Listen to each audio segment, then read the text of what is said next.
The heavenly celebration of Jesus' baptism has barely ended when the environment abruptly changes. There is no launch party for his ministry.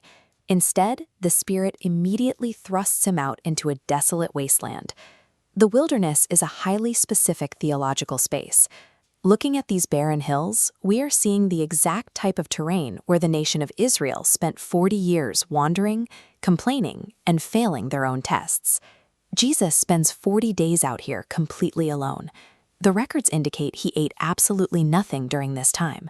A human body pushed to this limit goes into severe distress, leaving him entirely exhausted, depleted, and starving. At this moment of peak physical vulnerability, the enemy arrives.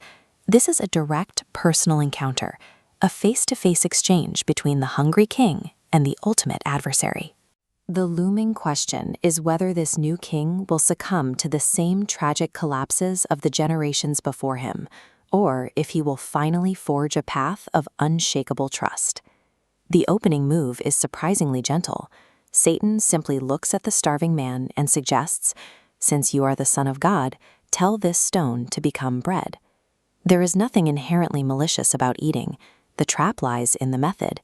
Jesus is being challenged to reach for his divine power to soothe his own severe discomfort, abandoning the human experience he came to share just to protect himself.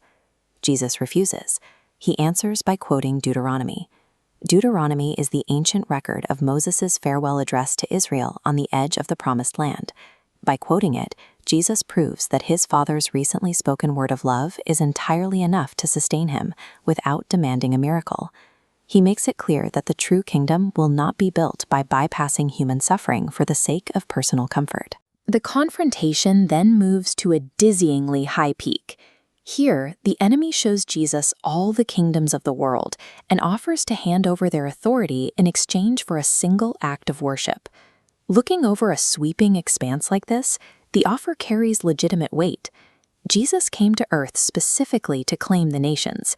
Satan is offering him exactly what he came to win, but allowing him to completely avoid the looming agony of the cross.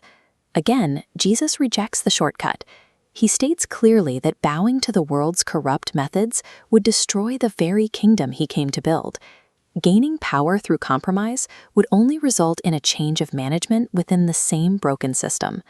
The means matter every bit as much as the end. For the final test, they move to the highest point of the Jerusalem temple. It is the most public stage imaginable. Looking down at the crowds, the enemy deploys his most sophisticated tactic yet. He quotes a genuine promise from Psalm 91. The Psalms are a collection of ancient religious poetry used in Jewish worship. Satan uses this sacred text to urge Jesus to throw himself off the edge, claiming the angels will catch him. Satan is pushing for a demonstration that bypasses the need for trust. If Jesus forces a public rescue in front of the temple crowds, he compels them to follow through spectacle, making God's love something to be proved rather than believed. Jesus outright refuses to put God to the test. He chooses quiet, steadfast reliance on his Father over a manipulative public spectacle. The enemy's sharpest weapon is taking good things, even the text of the Bible itself, and pulling them out of context to set a trap. Jesus dismantles this by refusing to sever God's written promises from God's actual character. In a lush garden surrounded by provision, the first Adam reached for the one thing forbidden. Now, in a barren wasteland, exhausted and starving, the second Adam refuses to reach. Where the first man failed in paradise, Jesus holds firm in the dust. Because Jesus refused to use magic to feed himself, God provides for him naturally. At the exact right moment, angels arrive to minister to his depleted body. He has endured the wilderness test. By succeeding where everyone else stumbled, Jesus proves beyond a doubt his qualification as the true king. But the Gospel of Luke includes a chilling detail about the aftermath.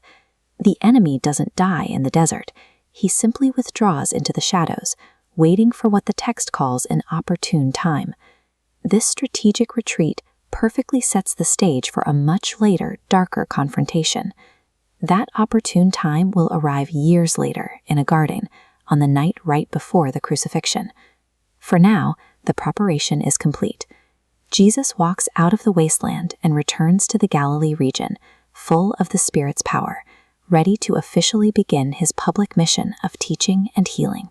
His very first stop is his hometown of Nazareth, where he will publicly declare exactly who he is, only to face an angry mob ready to throw him off a cliff.